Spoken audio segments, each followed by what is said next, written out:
So today I want to talk about not being allowed to play certain genres of music at a gig and a lot of other stuff. This is Share the Knowledge.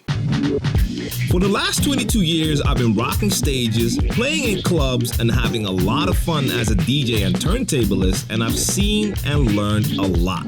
Now it's time for me to share that knowledge by answering the questions that can help you become a better DJ. I'm djTLM, and this is Share the Knowledge. Guys, what's going on? Welcome to episode 12 of Share the Knowledge. I'm djTLM. You're watching djTLMtv or you're tuned into the podcast on SoundCloud and iTunes. Time to answer some questions. And if you want to ask me questions for a future episode, just go to Twitter, Instagram, and Snapchat. My account is djTLM. Ask your question and add the hashtag Share the Knowledge. Now, I just got back from the gym doing a workout. I decided to just jump straight into this video first. I'm hungry, but I'm going to record for you guys first. So let me get straight into the questions right now. Okay, so the first question is from Jack. I was wondering, what are your thoughts on auto gain in Serato DJ? I've looked on several forums and watched videos on whether or not to use auto gain in Serato DJ. However, I'm still left perplexed about it. Information overload, I suppose. I know about signal flow, gain staging, and that it's crucial not to go in the reds, but I'm overall feeling that maybe I should turn off auto gain because it's very important to practice gain staging and DJing.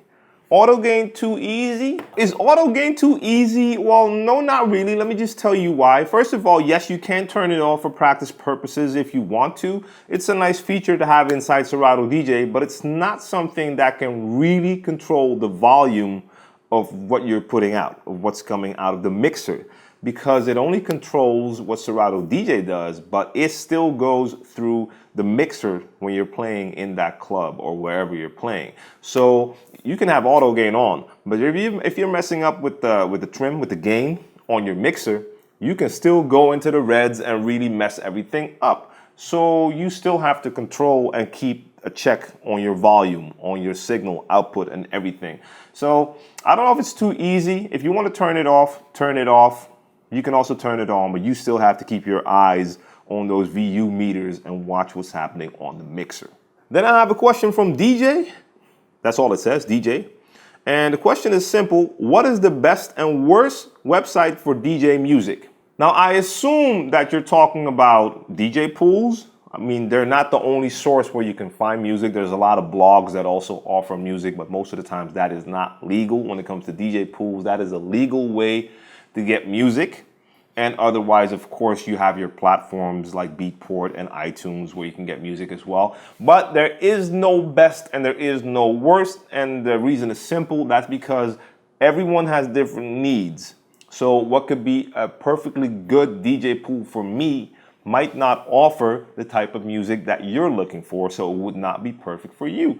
So I can't say that there's a best and a worst, and that's the case with a lot of things. So you have to explore, know what your needs are, and then find out which site can fit those needs the best. That's the way you find the best for you. So you're gonna have to do that research, put in the work if you want those results. Now I have a question from DJ Uchiha, I guess. The question is, what was it like your first time DJing? I've had a couple of jobs trying to find the one that feels right, but it's scared to take the plunge in fear that I might mess up some way, somehow, aside from the one that pays. How do you know if the job is right? All right, so the question is a bit confusing, but there's a couple of things in there that I can talk about. Now, especially when you're starting out, I actually don't remember my first gig that well. It was in a youth center in my neighborhood, and I got to play hip hop, and they had an R&B DJ and a dancehall DJ, and so that was my first gig outside of the house or house parties. I've done a couple of those, but this was at an actual venue, even if it was like a youth center, and I had tons of fun. I really had tons of fun because I got to play my music through loudspeakers. And of course, I made some mistakes, but yeah, that's just the technical aspect. And I only remember having fun and loving the fact that I could really play my music in front of people and seeing the reaction from people when you play music. So in my case, that was a wonderful experience. And that's because I was not worried about the mistakes that I made. Of course, you will get nervous, and that's going to happen at your first gigs. And even if you've done like 20 small gigs, if you get to do that first bigger gig and you're inside a club and you have like 900 people on the dance floor and they announce you and you start to play, you're going to feel those nerves too. But that's perfectly normal. That's natural. And in my case, those nerves would disappear within the first couple of tracks because you start to hear your music, you get into your vibe. And if you get a reaction from the crowd as well, that only makes things better. Now, you're also talking about knowing if the job is right for you. Well, in your early stages, I guess most jobs would be right because they're going to get you more experience. You're going to gain experience. But I don't know. I can't really get into specifics on that because, again, that's going to be different for everyone. If you're starting out, in my opinion, most gigs would be a good thing to do.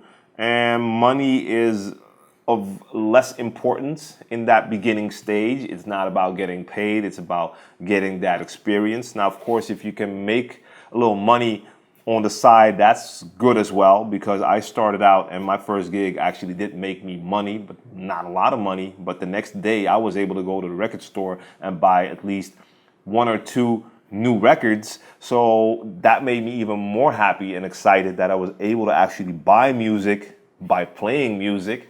But that was not what it was about. I would have done all of that for free because I just got to play my music and I love to play music. I love to DJ. That's why I got in this whole business. Now, of course, over the years, it became more about business as well. But no, I don't know.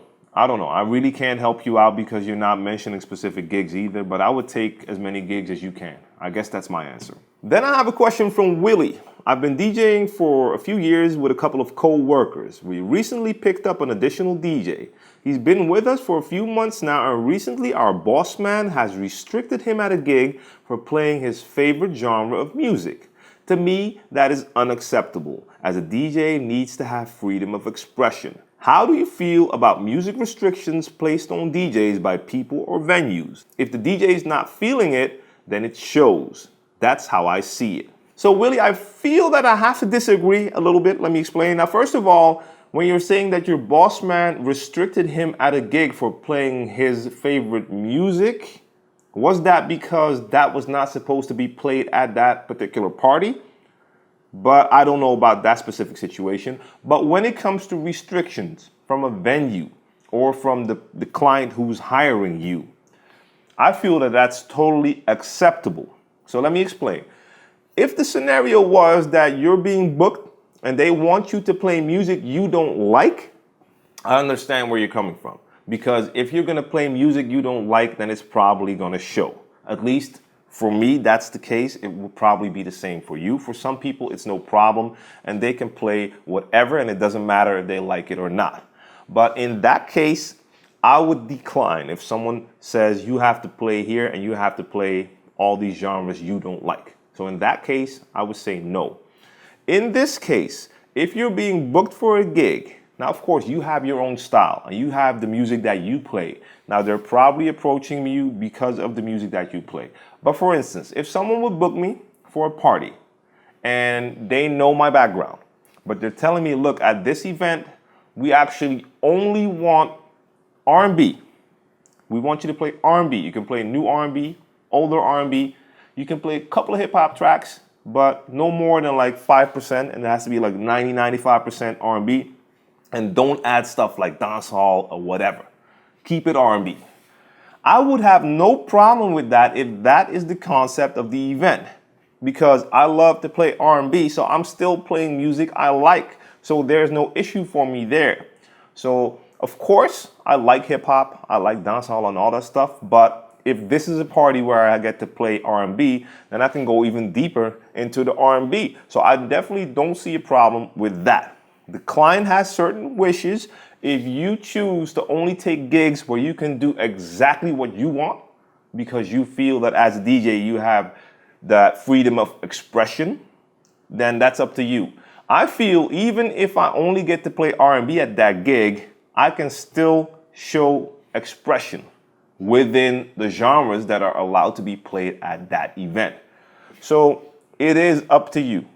In my case, I don't see it as a negative thing, but you have to decide for yourself.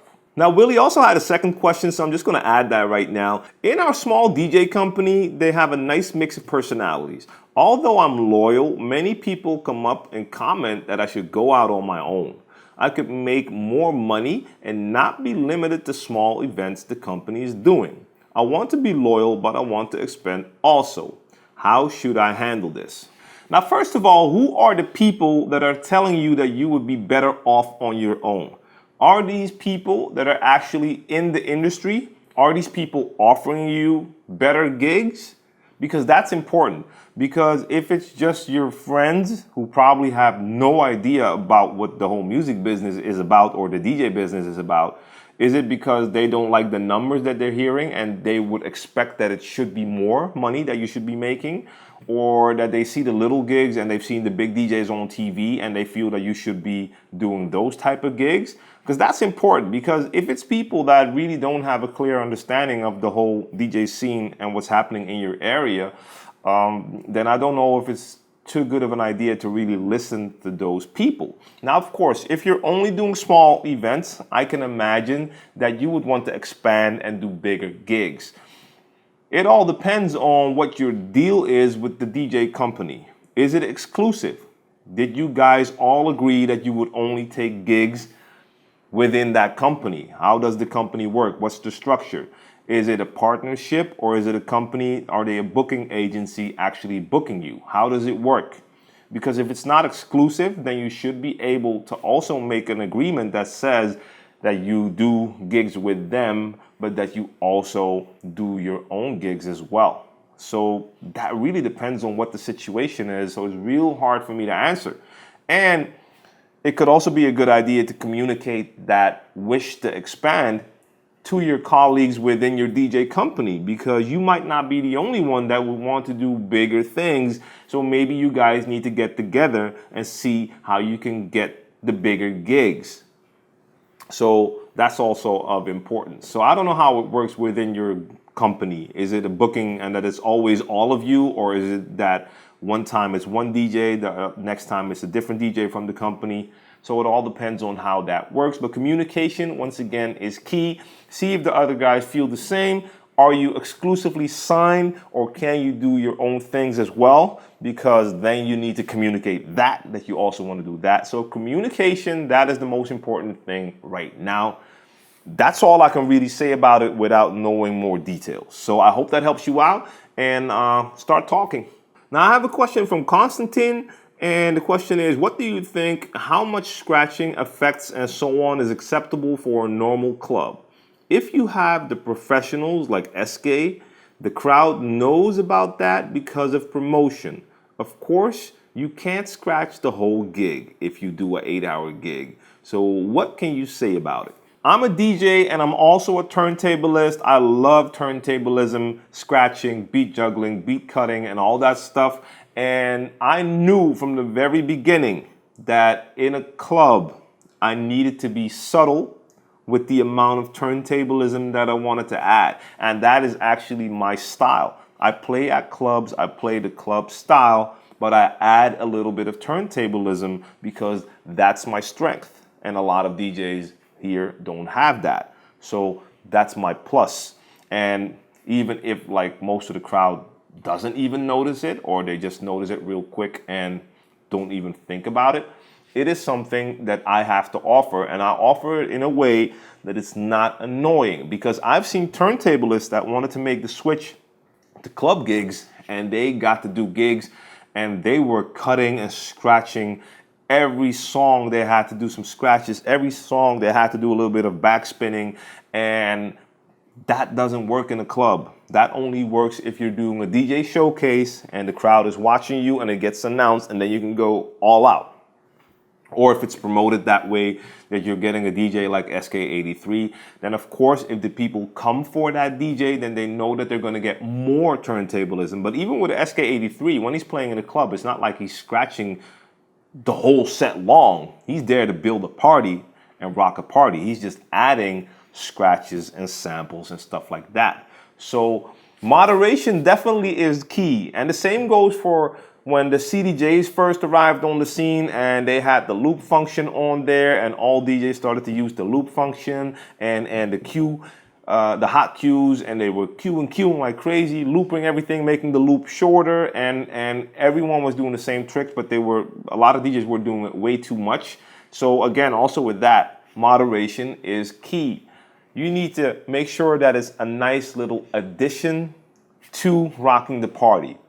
So you need to find that balance. And it doesn't matter if it's a 30-minute set or if it's an 8-hour set, you have to still maintain that nice balance. So that is definitely the key. And I would always start with less and then test to see if you maybe can add on a little bit more here and there. But my best moments are if you start your set, that's a perfect moment to do something crazy that the crowd can actually watch, because you don't want to play tracks and when you're 30 minutes into your set, all of a sudden you stop everything and start to do some craziness, because then you might shock the crowd. But if I'm starting a set, that would be a perfect moment to start with something crazy, to maybe get a couple of oohs and ahs and then follow that up with a banger. Then I have a question from DJ Franchise 21, and the question is, how do you get your significant other on board with the DJ lifestyle? All right, I've said this before today and I'm saying it again right now. Communication is key. It is so important, especially when it comes to relationships. You have to communicate. You have to know what the other is thinking or feeling, and don't take stuff for granted. Now, also, it depends on how much you really are living the DJ lifestyle. If you're up until 4 or 5 a.m. or out of the house until 4 or 5 a.m. every day, you sleep half of the day, and your partner is living a quote-unquote normal lifestyle, getting up at 7, 8, going to bed at 11, 10 p.m., you're probably not going to see each other a lot. If you're not communicating, there might be something building in your partner's head where they're not really agreeing with what's happening, and if you're not talking about it, it will build up and explode in your face. But if you communicate, you know how your partner feels. If they're on board, then they're on board. And if they don't like certain stuff, then it's going to be a little bit of give and take. Or you have to decide that it's all in on the DJ career, and then a relationship with that person won't be possible if you're not willing to give and take. So you have to find out how the other one feels and keep on communicating. Don't take stuff for granted. I'm going to keep it simple like that, but that has worked for me. That's why we've been together for over 15 years now. So communication, man. So guys, I got to stop right now because I'm getting way too hungry. I have to go fix something to eat and get to eating. But my question of the day is, how was your first gig? Let me know in the comment section down below. Join the conversation, share the knowledge. If you like this video, make sure you like the video, share the video. If you're listening to the podcast, make sure you share the podcast, share the knowledge, and I'll be back very soon with the next episode. Peace.